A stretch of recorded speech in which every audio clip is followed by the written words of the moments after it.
Okay, I think we're ready to start. So, Maria, thank you very much for joining us today. I'm very excited, and I have said this multiple times, but I can get enough of it. Before we go any further, hello everyone and welcome. It's truly a pleasure to have you here today. My name is Daniela Monsalvo, and I am business manager at North Lead, our proudly Canadian member of AIMS International. In a nutshell, we are a global leadership and executive search organization, and we're present in 50 plus countries, which means multiple languages, multiple time zones, and multiple communication challenges.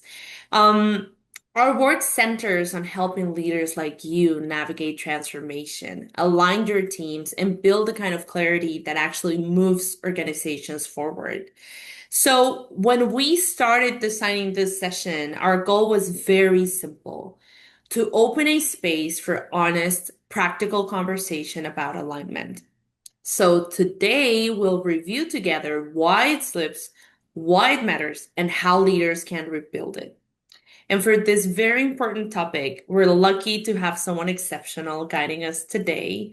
Please, everyone, help me to welcome Maria. It's my pleasure to introduce Maria Garaitanandia. And yes, she gave me a trick for pronouncing her last name.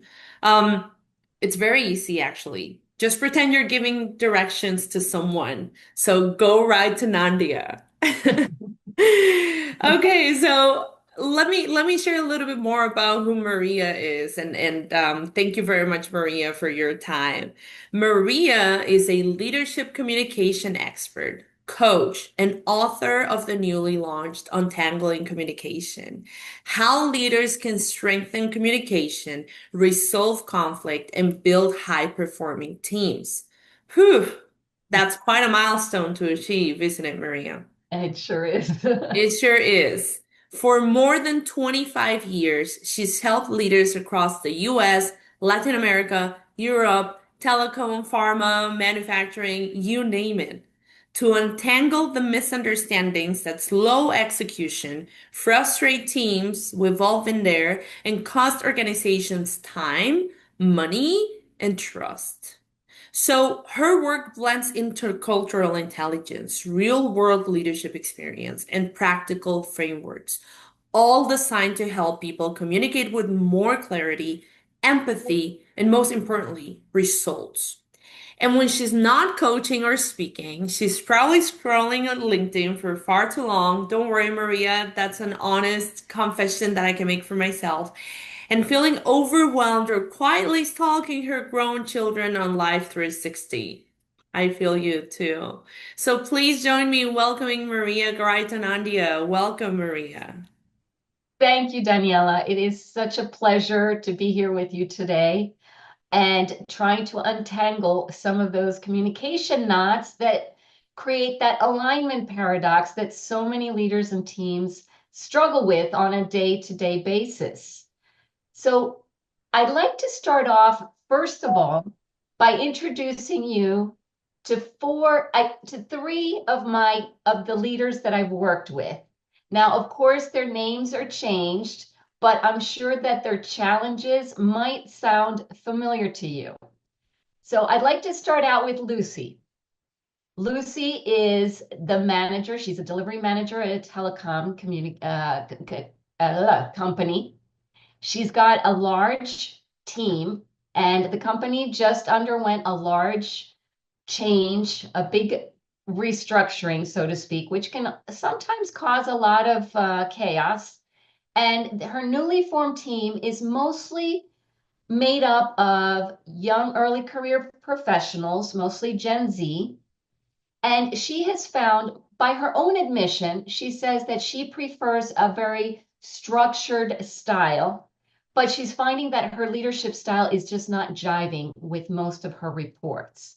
She finds that sometimes the requests that she makes seem to fall on deaf ears. It may be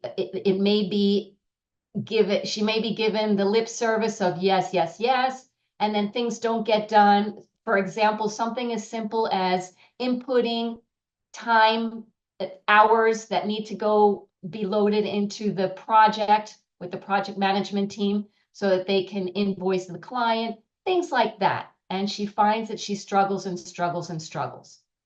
Then we've got somebody, Edward.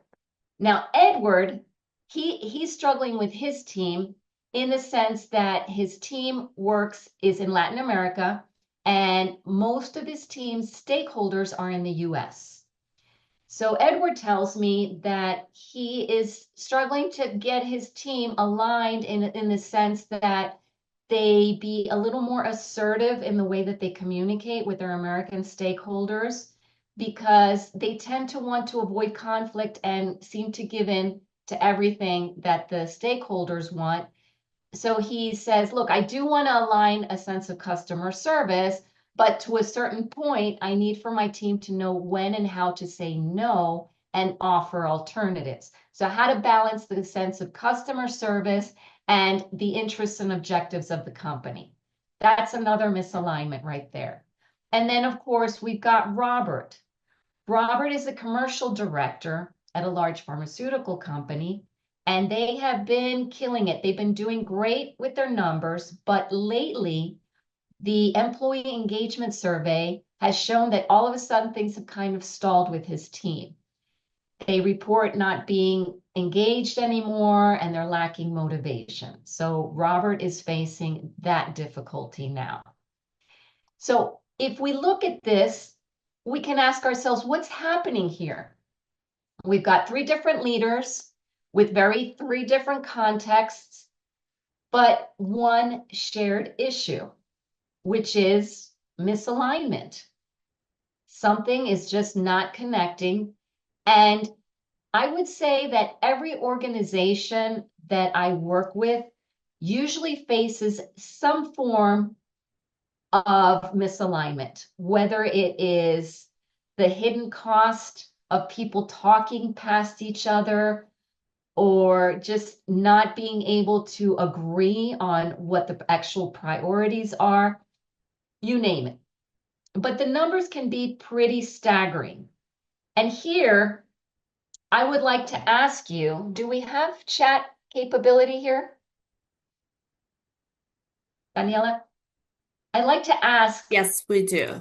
okay, so I would love to ask participants, if you had to garner a guess, and here I just want to, I'm gonna use just the United States as an example. If you had to guess how much money American companies waste every year due to poor communication and misalignment, how much money do you think companies lose each year because of this problem? And if you just want to throw it in the chat, guess, give a number, see if you can garner a guess as to how much do you think it costs companies every year in the United States when there is lack of communication or a sense of misalignment. And I'll see if anybody comes close to it. Ooh, that's a wild guess, isn't it? It sure is. Okay. I have around 100,000, I think. 400,000. Who gives more? Who gives less? 4 million. Okay. Well, you will be surprised to find out that the actual number, according to a Gallup, I'm sorry, not Gallup, Harris and Grammarly poll conducted a couple years ago, showed that the amount of money wasted each year to miscommunication and misalignment is around $1.2 trillion just in the United States. Okay. Now, Wow, that's I don't know really about you, but something. I can't even fathom that kind of money. It's almost the equivalent of 8 hours a week of your workday just being completely wasted, gone. That you don't, it doesn't even work. Okay. So let's take a look. I'd like to unpack that a little bit more, but I'd like to ask you, and I'm going to run a poll. I'd like to ask you, where do you think most misalignments happen most in your organization? So do you think it's mostly between levels? So in other words, like the examples I gave you, is it between leaders and their teams? Is it, or is it, do you think it's more, has more to do with like different departments? So in other words, maybe departments that are maybe locked, that they function within the same process.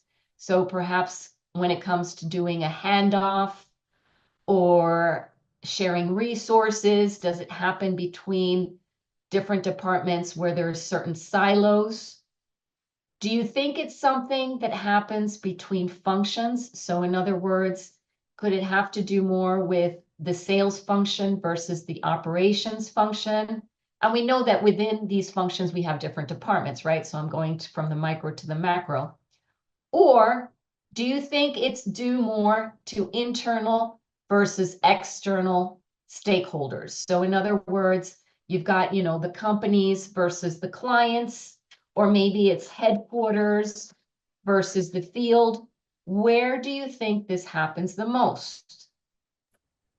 So see That's if a it's that's an interesting question. Where is the bottleneck happening on an everyday basis, right? exactly. So take a look and think about where you think this happens the most. And it's very interesting because according to what you choose, there's not one right, wrong, or right answer, right? So some of you may be saying, well, no, here it is.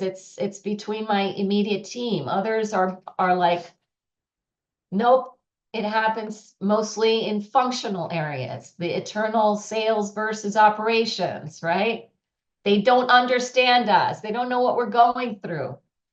They make unrealistic promises to clients. They don't want to cooperate to get the sales done. So whatever it is, it's something that we see quite often, okay? So let's take a look because it mirrors a lot of what I see in my work. It's rarely just one department or one level. It usually has a lot to do with different layers that we see this happening. Yeah, and may I show the results Sure. from the poll? Yes. It's you would have thought it's between internal and external stakeholders. But 80% of our participants went for between levels. So, for example, leaders to teams.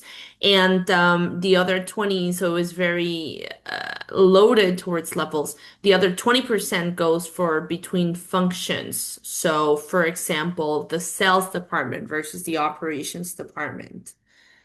So what's your take on that, Maria? Okay, well, this is great, especially now that we're seeing that companies are moving. There we go. Mostly the teams themselves and functions. Okay, excellent. This tells you a lot. We're seeing also that companies aren't really working in typical hierarchical organizational charts. We've got a lot of the functional teams working with each other, lots of dotted lines, a lot of matrices, etc. So it becomes even more essential that we're able to align with our teams in order to get things moving along. Because, like Daniela said, if you have a bottleneck somewhere, it's gonna cost time, energy, and money to get things flowing. Okay. And why does this matter? You're gonna be like, okay, Maria, so what? Yeah, okay. I know where my problem is. The question here is, how does this impact? How does the misaligned communication impact the company, the bottom line? Well, we can see number one is that 40% of employees who leave companies leave due to communication issues.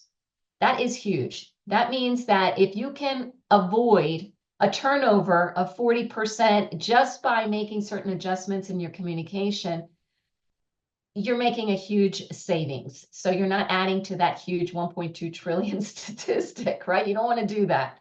That's You also massive. can see, yeah.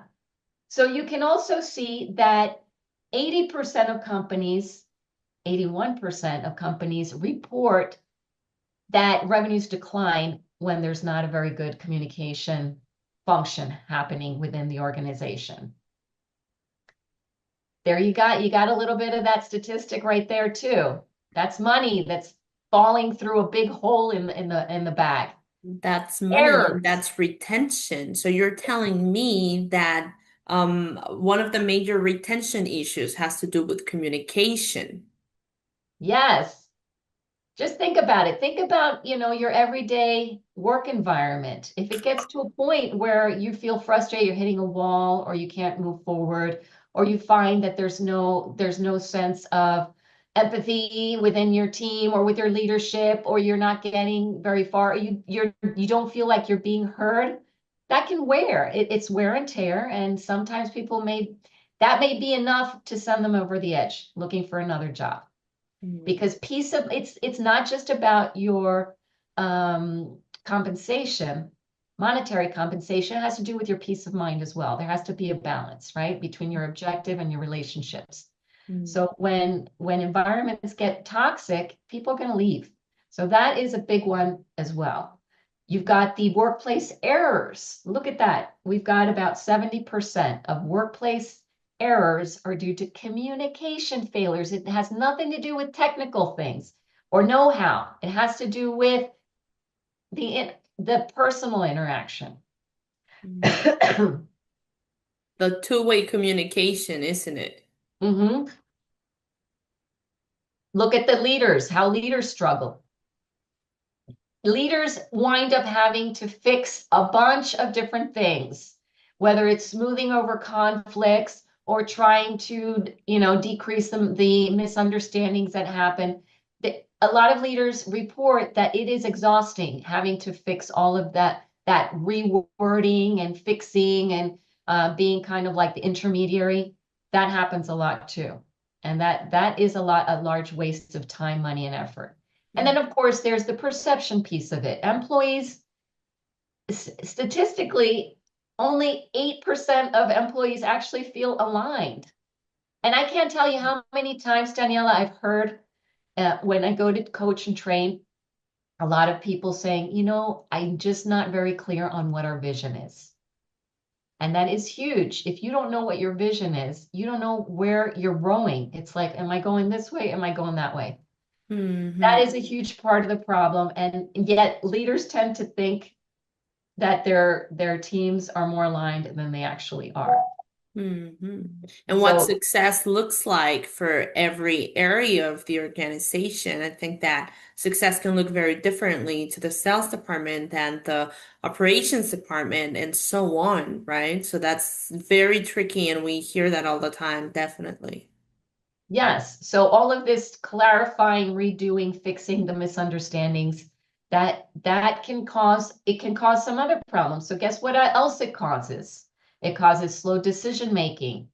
So when you have to reword and fix, and no, I thought you understood. I thought that you were going to do this and I was going to do that. Okay, that slows decision making.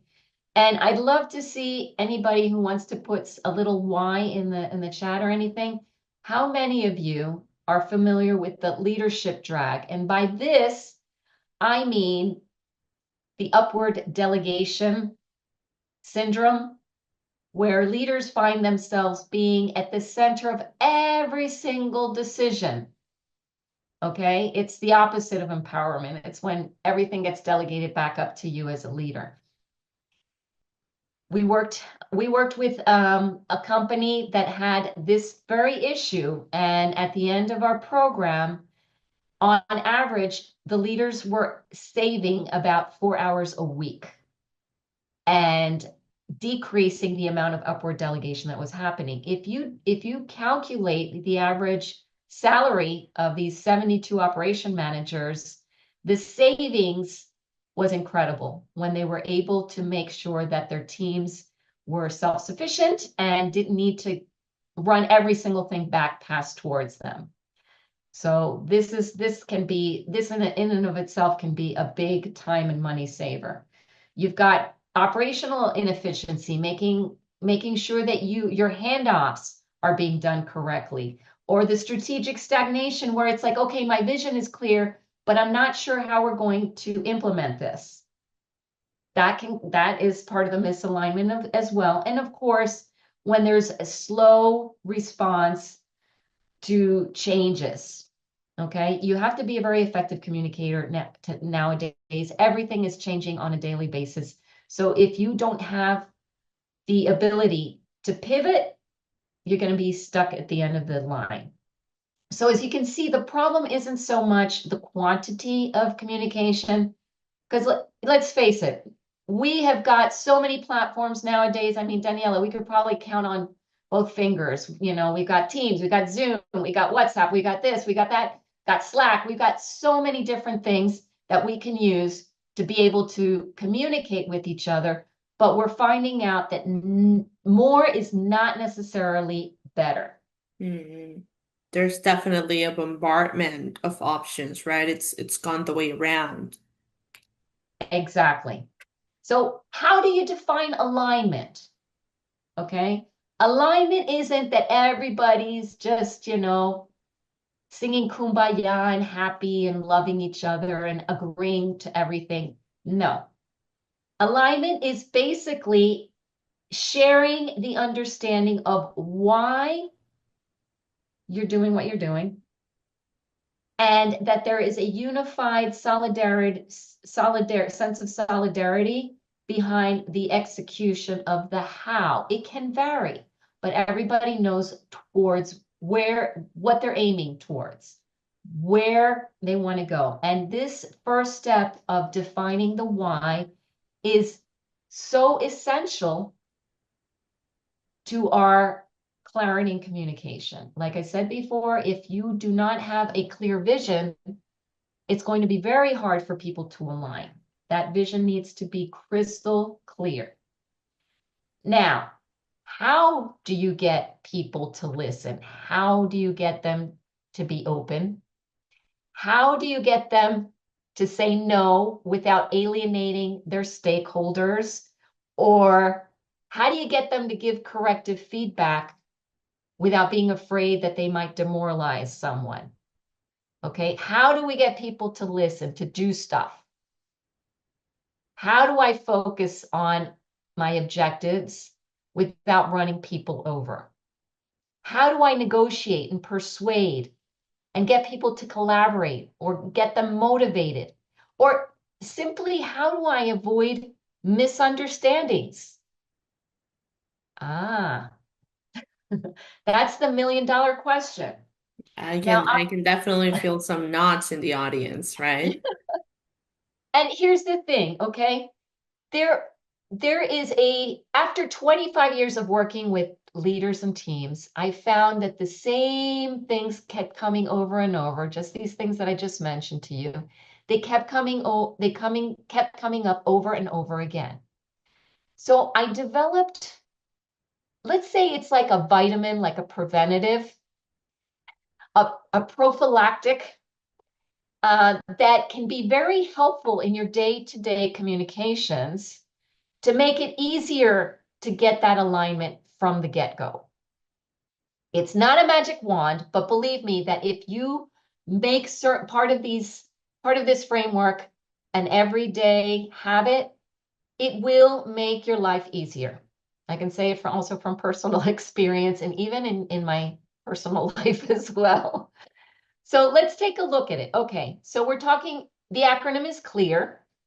I know it's very clever, but there's a reason for it. Okay, the first step, and it's important to start with this first step. If there's one thing you walk away with today, I hope it's this first step of the CLEAR framework. The first step is to make sure you are conveying context first and foremost. That is the vision. Make sure that vision is crystal clear, your objective. And again, you don't have to give a thesis, just a couple of sentences as a prelude to your request or your suggestion is enough to get the other person understanding where you're coming from, because you are offering the courtesy of taking them by the hand and bringing them with you in your reasoning. So if you can start off by giving that why, a sentence or two, it'll make it easier for the other person to feel empathy towards you and align with you from the beginning. So for example, say that you want your team to adopt a new process. Okay. A lot of times we just start with the what and the how. Hey guys, we got this new process. We got to start doing it this way. This is the new way of working. And what happens? What usually happens, Daniela, when that happens, when you just start with the what and the how? Here's a new process. Get to it.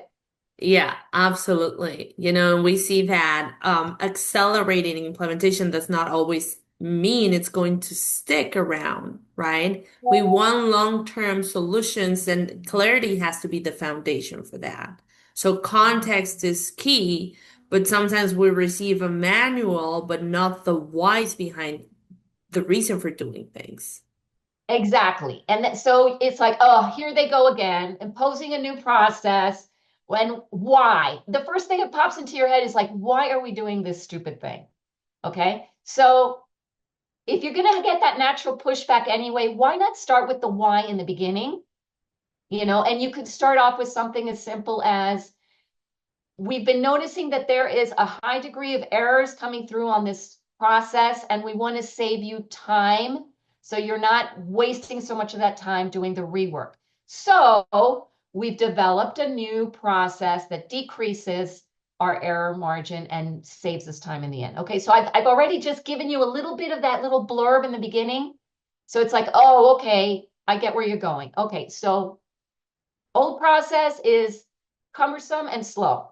Here's the new process. That's when I give you the what. Okay. Now, once I get to that proposal that I've done with the preview, that's when we can get into the listen. And if there still is some pushback, you are able to ask open-ended questions to garner further intelligence and information to see if there's something that later on you need to adjust. So for example, if I see that my team is still, they're still having their second thoughts about this new process, I can say something like, what in the old process did you find more difficult, or what in this new process are you finding that is helpful or is still causing difficulties? Or is there what way do you think you can implement this new process to save you some time? Whatever it is, what and how questions help you get the intelligence you need. And of course, it shows certain empathy, because if you paraphrase, okay, so maybe I'm finding out that my team, it's not so much the process, the process and how you implement the process, but rather the idea of learning yet a new process might be what they might be objecting to. So they might say something like, well, Maria, why should we learn this new process? You're probably going to change, they're probably going to change it within a few months anyway, right? Or something of the sort. So if I can find out what the underlying objection is, get clarification, then I can start adjusting in my mind. Okay, their need is not so much maybe the time saving. They want to just know what the return on investment is going to be at the end, right? So then maybe now in my mind, I'm like, oh, the original objective may not be enough. Now I have to reframe it. Okay, so I've adjusted in my mind, and now I'm going to reframe it to make it user friendly, receiver friendly, so that they can see a clear win-win. What's in it for them? So I can be transparent and say, yes, it took me 2 hours to learn this new procedure, but at the end of it, I found that I had zero rework that I had to do, which in the end saved me about 5 hours this week. And I think it'll save you a lot more time. This is really powerful because we also hear very often from our clients, right, that this gets even more interesting when you look at it from different generational scopes. So what motivates me as a millennial might not be the same thing that motivates a baby boomer or Gen X, right? So I think your clear framework is very clear naturally in conveying that we as leaders have to understand and identify what the motivator of the personal motivator of our teams is and connect that towards the motivator of the company ethos, right? Very tricky, but I like these steps. They're very um actions driven.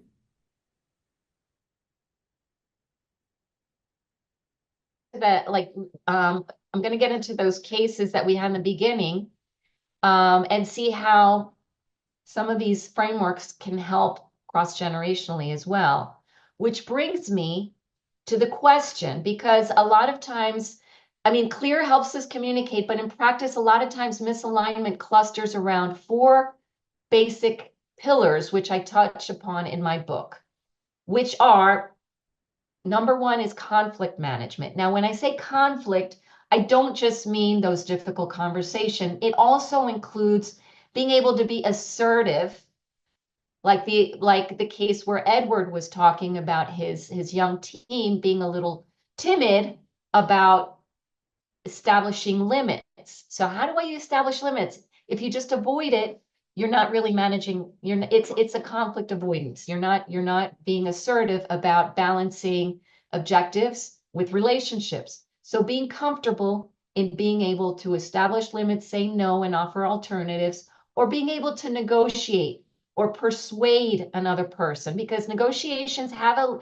an element of conflict. We want different things, right? So all of these things are important when we're talking about aligning, okay? And of course, the emotional regulation, being very conscious and aware of your emotional intelligence, that self-awareness, that self-control, the empathy, and the relationship management, the four elements of emotional intelligence, all of that feeds into the conflict management piece.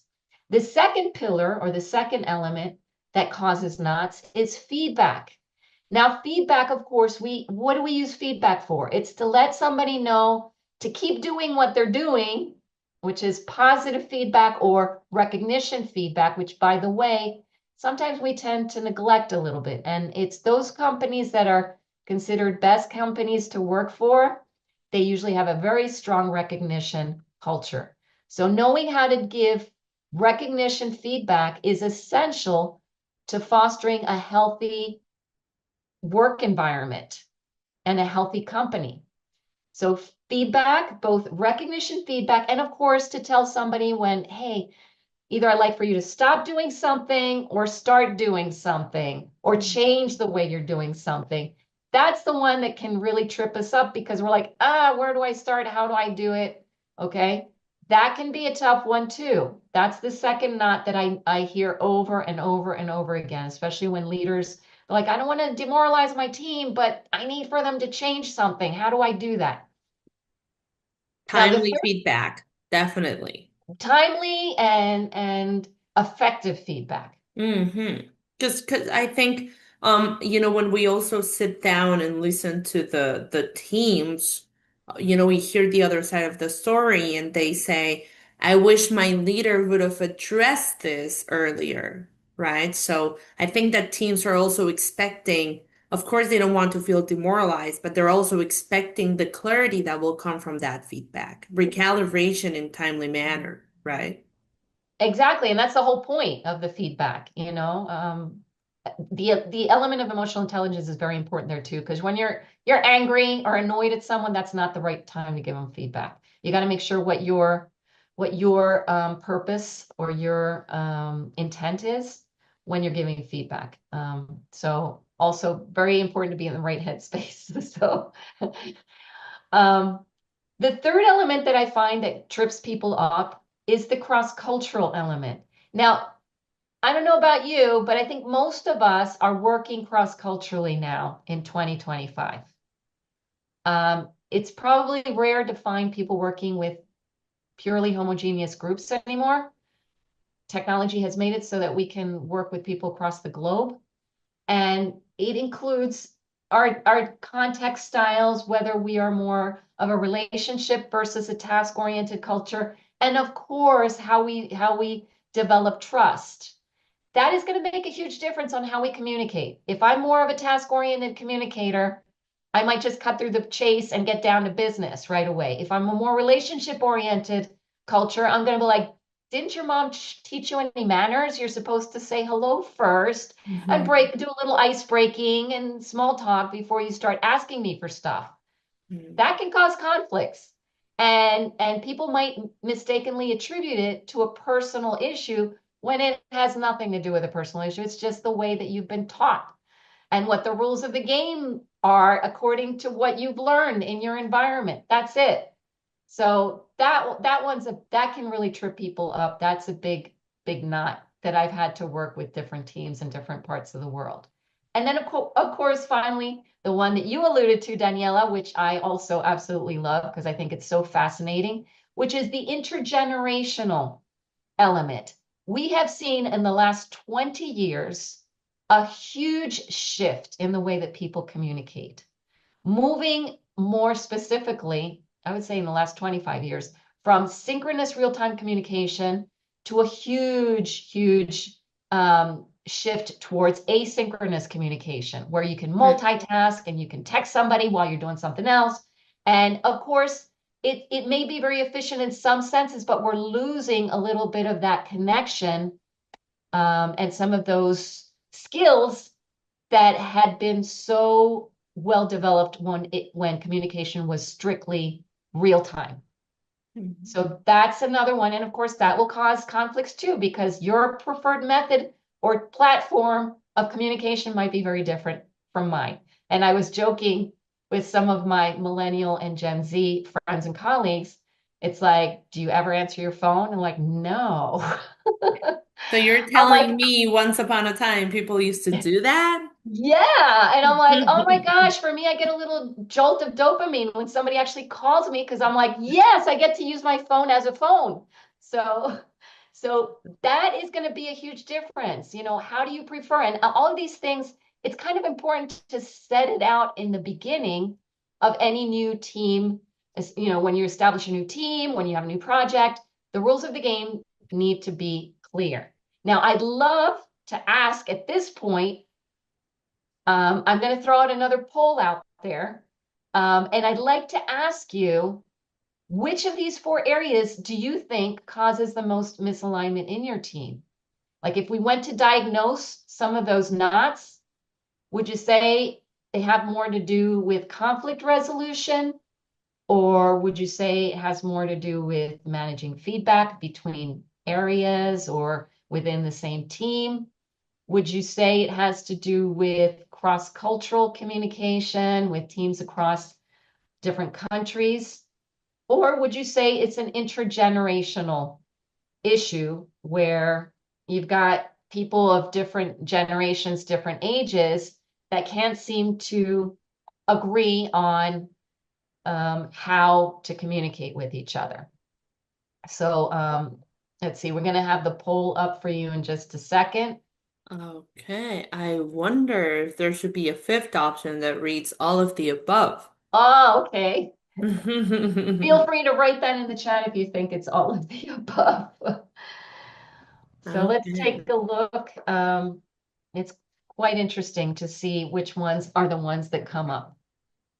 Okay, so if you'd like, choose one of those to see which one. And again, you may have all four, but is there one that's a little more pressing on an everyday basis than others? And think about that. See if there's anything there that you would say, yep, this is the one that causes, or that I see more often. Well, Okay, this one's tied. it's tied. Okay, so in our comment section, we have two going for feedback. So feedback, and I'm reading this command, feedback. Sometimes people can think it comes off as critical versus being a gift. Definitely agree with you on that one. Okay. So how to prepare your team as well to receive feedback, right? It's a two-way street. Definitely. Okay. Okay, so we're going at feedback at 50%. Uh-huh. Let me actually show you all the results. Feedback at 50%, Okay. conflict at 40%, intergenerational at 10, and Oh, cross-cultural was our last. okay. Great. Okay. And it comes at no surprise because feedback and conflict can sometimes go hand in hand because what you start off that you think you're giving feedback can wind up becoming a matter of conflict, especially if you have history there. Because believe me, every interaction starts where the last one ended off. There's no way of separating. It's a dynamic process. So it's always important to be able to balance your objective with the relationship. There's no way to divorce them because you're going to be dealing with that stakeholder probably again. So how does that end and how will the next one start? This is always something we have to keep in mind. And I'm sure that many of you can think of different examples of these four knots that we just mentioned. Um, and I wanted to go back and talk to you a little bit about what happened with these three clients that I worked with. So you have the end, okay? So when it came to Lucy, remember Lucy was working with mostly Gen Zers. They were kind of like on their own schedule, you know, doing the things when they how they wanted to do it and when they wanted to do it. And she was an older millennial. She was kind of frustrated. And she's like, what the heck? What's going on here? They're not paying attention to me. Okay. So of course, we used clear. That's only one of the elements that we did, but part of it was being aware and conscious of these generational differences and how to communicate cross-generationally. When it came to working with Gen Zers, part of it was that Gen Z responds more to clarity, not so much control. So understanding that she was, being able to speak their language. Also, the younger team members, they needed to understand why something mattered. So the clear really helped her when she started establishing that the groundwork for the request that she was making. So knowing why something matters was really important. And they wanted straight talk delivered with a certain degree of empathy. The expectations needed to be framed in a way that respects their autonomy. Okay, so all of this was a lot more helpful to her. So she did something kind of like team, I want to, like, for example, I think it was the issue of not putting the hours in. So she worked with them, like letting them know that not putting the hours in affected it slowed everything down in the last month. She said something like, hey, the hours weren't locked at the end of the week. We couldn't invoice the client on time. And that delay causes cash flow and also creates doubts about our timelines. So we're shooting ourselves in the foot. So she put the context there before, doubling down on the whole timesheet thing. And so she also opened it up in the meeting. Okay, I want to understand your perspective. What makes logging hours on time challenging? Open-ended question, listen and empathize, and they're like, oh, we're busy wrapping up issues on Fridays, And so she's like, okay, guys, I hear you. When we're closing out our technical week, the last thing I want is to give you more paperwork. I know you're trying to finish strong. So she adjusted. She's like, how about if we make this easier and block a 5 to 10 minute block on Friday around noon so we can have this recurring team-wide protected time so no one has to scramble. So she made a proposal that might, she adjusted and then she reframed it and said, and established it as a win-win. And she framed it as, hey, finance will stop chasing us. Our clients are going to trust our timelines.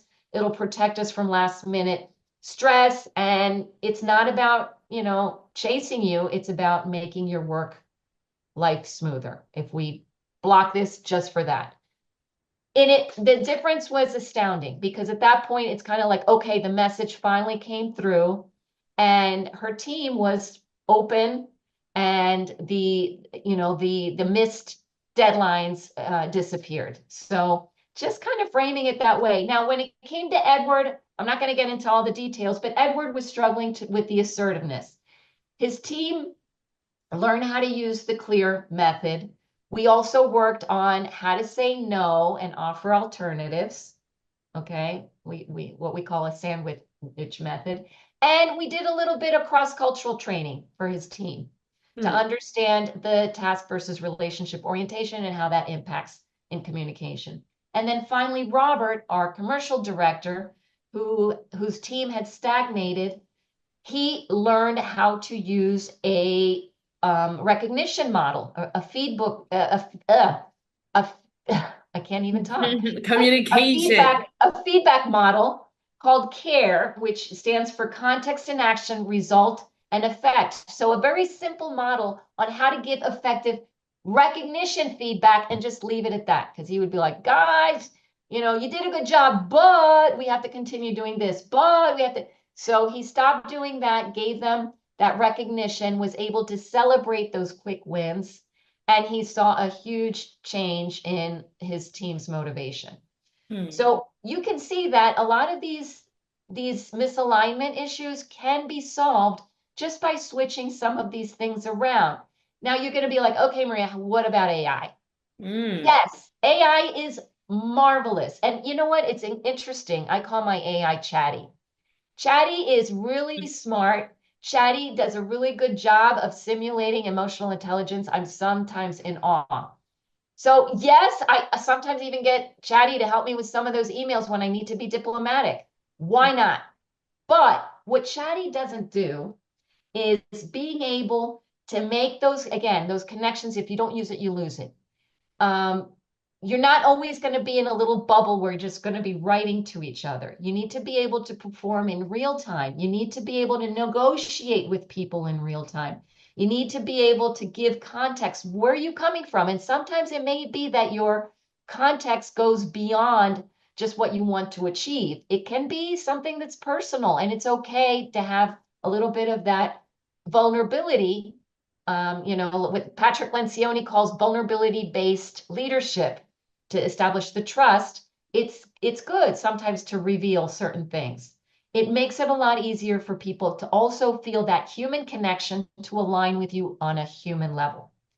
So not just leave it all to AI.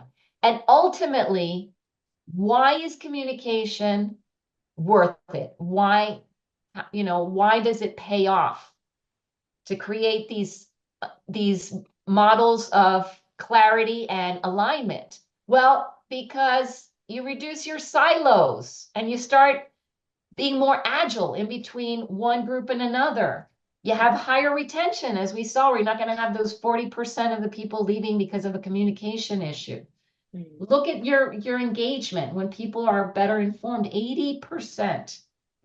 And let me include one, Maria, that I think it's also an ongoing pain point for leaders out there. They spend more time translating than actually creating strategy and executing that strategy. So, of course, the promise beneath this is also that there is going to be more available time to actually focus on your activities as a leader, right? Exactly. And the thing is, when employees understand expectations, their priorities, or how their work ties into strategy, you're Hmm. going to see that companies will see a 23% improvement in productivity and profitability. Hmm. Um, usually it's the companies that prioritize communication effectiveness that are 3.5 times more likely to outperform competitors. If you take this seriously, it pays off. It's not just, a nice, a nice, a nice to have, um, I don't know, like extra, you know? So how do you turn all of these insights into alignment? Each of these areas, whether you're talking conflict, feedback, intercultural, intergenerational, all of these things can be knots that leaders can untangle with the right tools. And today we just focused on the one, the clear, but the principles can be applied, across all four of those challenges. And we can find that with a little bit of clarity, we can reach that, gain connection and collaboration and achieve the results. And I'd like to leave you with, I love this quotation by George Bernard Shaw. Like, this single biggest problem in communication is the illusion that it has taken place. But the good news is that the illusion becomes reality when we bring clarity. Hmm. What a beautiful promise. I'll hand it And back how to do you. we achieve that, Maria? And by the way, I have a couple of questions waiting on our Q&A. Thank you very much to everyone. Feel free to throw them in, and Maria and I will address them in a moment.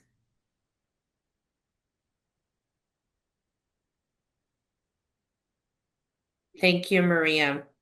Do you want to go to the next slide? Yes, of course. Okay. So I think this is very enlightening and we're all definitely digesting and I think the first question that we make ourselves is where am I standing, right? And that's probably led by which node is creating misalignment in my team. So thank you to everyone who joined us today. For all of you making these questions internally, we invite you.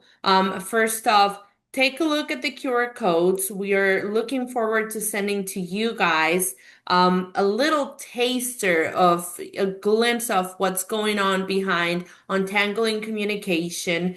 This is just the beginning, right? And I'm going to leave a couple of seconds there for the slide. We have the book both in Canada and the US available on Amazon.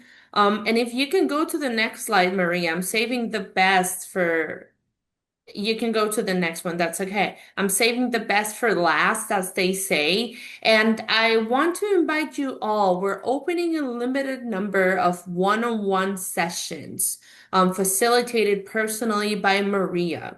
Now, this is a communication clarity assessment. What a long word, huh? Um, I want you to think of it as a continuation of today's conversation, but focused on your specific context so you can walk away with one clear next step. Now, this session is complimentary for everyone who joined us today, but it has a $300 value. And it's a guided exploration of your team's alignment, your communication patterns, and the single knot that might be costing you the most. So, if any of this resonated with you, if you can recall that one moment when you talked with your team and they said yes to everything and no question bounced back, but when you went on to the results, clarity was probably not there, then we invite you to sit down with us and you'll walk away with a clearer picture of where you stand and most importantly, one actionable leadership lever to activate alignment immediately. Whew, what a promise, right? Now, we have a couple of questions from the audience, Maria. So if you don't mind me starting with, and maybe we can take the slides off for this. Okay. Okay, so our first question is, do you know what the process was to assess the amount, the money amount lost through communication? The actual poll is the state of communication, the state of business communication that was conducted by Grammarly and Harris. And I don't know exactly how, like what the methodology was, but it had to do with, I guess, a lot of like measuring the rework, the clarification, and of course, it was a huge poll that they conducted. I don't know how many companies or how many leaders and individual contributors they measured, but they came up and figured that 8 hours on average out of a 40-hour work week was being spent on just kind of going in circles back and forth. And I can give you an example.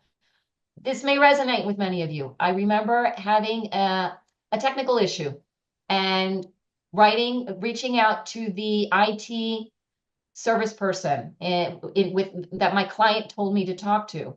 I asked him, listen, I'm getting stuck. I can't move forward. The guy writes back to me. I ask them the question again. He answers me, but doesn't answer my question. I send him a screenshot. There's no phone number in his email signature. So I'm frustrated. And of course, I have to be like, okay, how do I explain this in writing so that this guy can read it and understand what my question is? Because I can't talk to him. And I kid you not, I probably went back and forth about 2 weeks with the guy because he would ghost me for a couple days and then I'd write to him again and hey Danielle, come on, blah blah blah.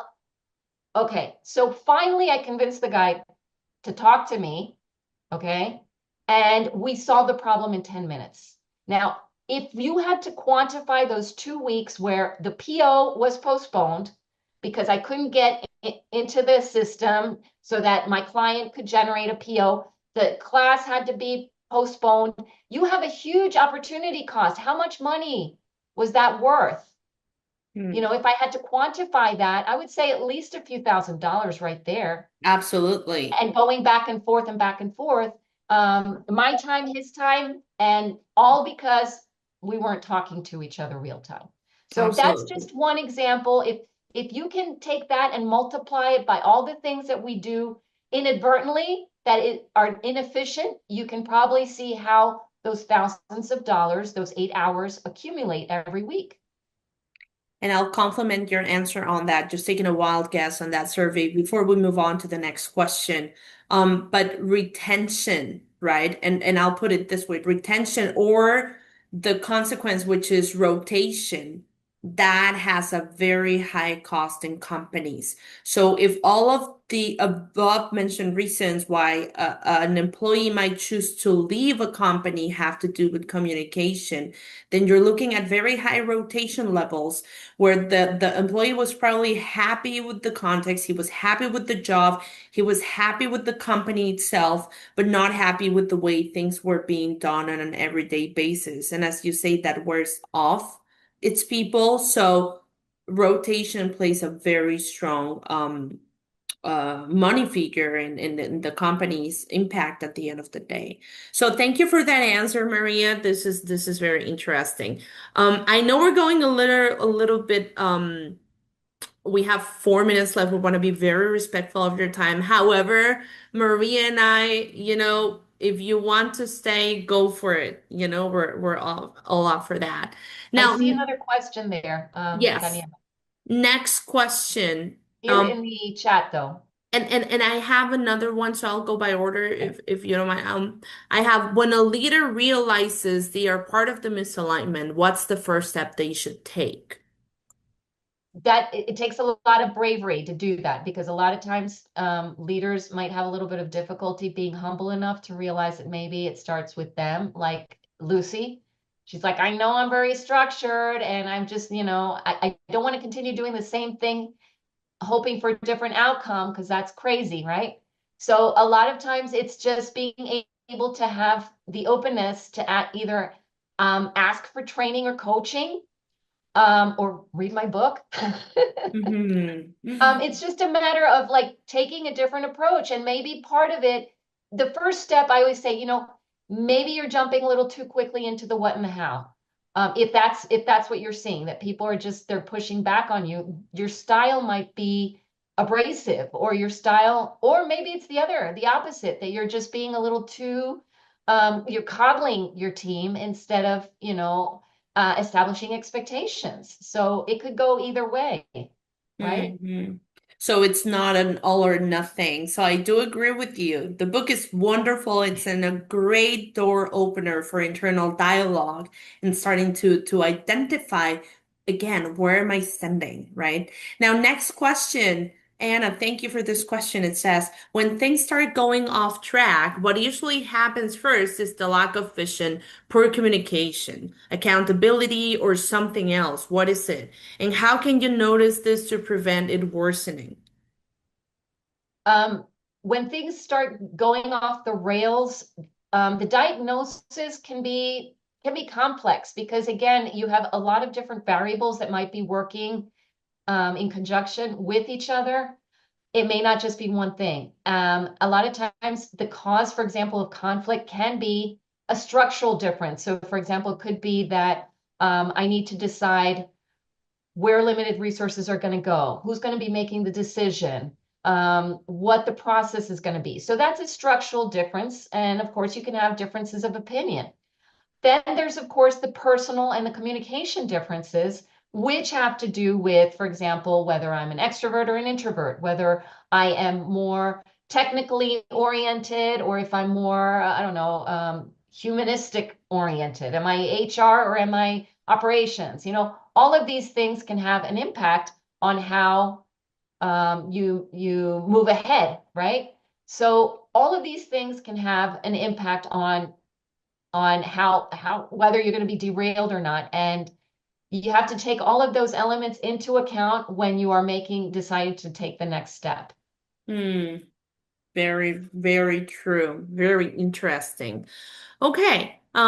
Super helpful. Thank you. Thank you, Anna. Um, Last two questions. With the increasing use of AI tools, how can we align communication between humans and machines? What's the input about chatty? Okay, I love Chatty, but just like Chatty needs better inputs and context, if you give Chatty crappy input, you're going to get crappy output, right? Hmm. So we can be learning for those who are more comfortable with their AI than they are with people. I would say that there's a lot of similarities, right? So the more context you give in the beginning, the easier it's going to be to get a high level or a high quality answer.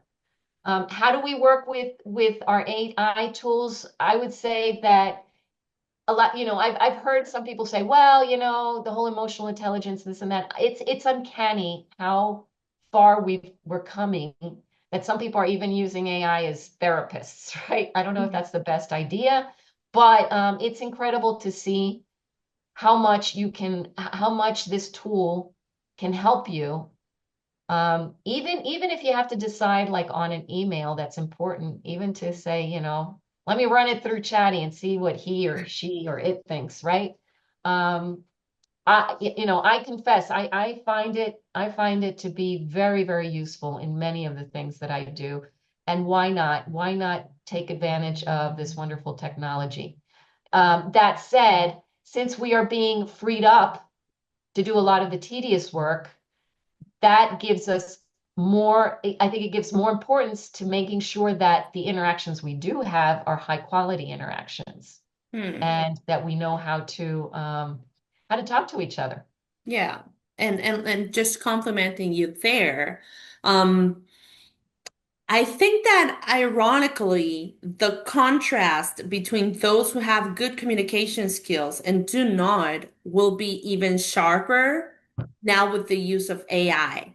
So there's going to be, and believe me, I'm also a fan of Chatty, so I know this might sound controversial even for me, but there's going to be a lot of people out there who of course they upskill themselves in prompting and how to use it correctly, and that is okay. I actually encourage you to learn how to use AI the right way. But on the other hand, the people that will have um, more upskilling investment on their communication skills, that will probably lessen, and you're gonna be the gems out there. So this is an invitation to truly not put aside continuing to prepare your communication skills properly, you know?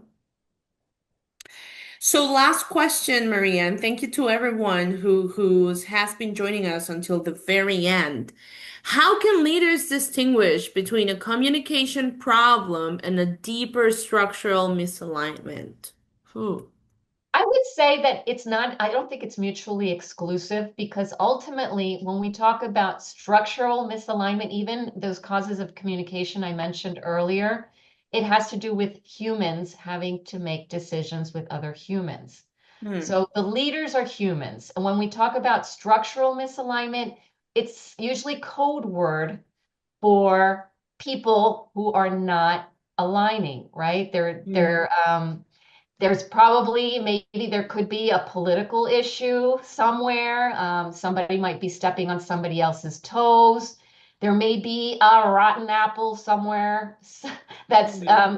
influencing the rest of the team and maybe and again, I mean, so many leadership books that you even back the classics, the Jack Welch's and all of that. They're like, you know what? Careful with the jerks, because there might be some people who are very efficient and they may seem like rock stars, but if they're toxic, they're gonna ruin it for everybody else, and you're not gonna get very far. There's gonna be a point where you're gonna have a breaking point. So I would say that it starts with communication, right? And there are many things you can do to start smoothing that out. But ultimately, you have to see whether people are willing, open and willing to be situational, whether they are willing and able to speak other people's languages, or if it's my way or the highway. And if that's what you mean by deeper structural misalignment, sometimes you just have to be like, okay, you're out of here. So I think it all comes down to the very powerful question that we're closing with. Where am I standing and what's my communication not, right? What's the root of the problem. So once again, we thank you all for joining us today. Maria, you were wonderful, and I think you leave us a lot of food for thought. Um, you know where to find us. So we're more than happy to invite you on our communication assessment session. Thank you very much for that, Maria. This is truly driven by our commitment to guide you personally. So thank you for your trust. Thank you for your time and consideration. And we look forward to seeing you in our next edition. So everyone, have a wonderful day and we'll be in touch with you soon. Thank you, Thank you, everybody. Maria.